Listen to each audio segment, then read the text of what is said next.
ఇప్పుడు చెప్పండి, పరిశుద్ధాత్ముడు ఏం చేస్తాడు చెప్పండి?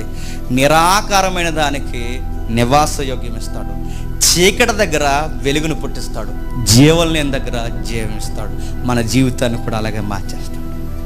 రెండవది, వాదిస్తాడు, ఒప్పిస్తాడు. నేను బలవంతం ఏమి చేయడు, తప్పు చేయకుండా నీకు రీజనబుల్ లాజిక్తో నీతో మాట్లాడుతుంటాడు లోపల. మూడోది ఏం చేస్తాడు? ఎంత పెద్ద ఎర్ర సముద్రం లాంటి శ్రమ ఉన్నా నీ ఆత్మీయ జీవితానికి ఏ ఆటంకం లేకుండా వాటన్నిటినీ పాయలు చేసేస్తాడు. నాలుగోది ఏం చేస్తాడు? ఏ దేనికి పనికి రాని మనము ఆయన వెళ్ళి మనం అడిగితే పనికొచ్చే పాత్రగా జ్ఞానయుక్తమైన టాలెంట్స్తో మనం నిలబెడతాం.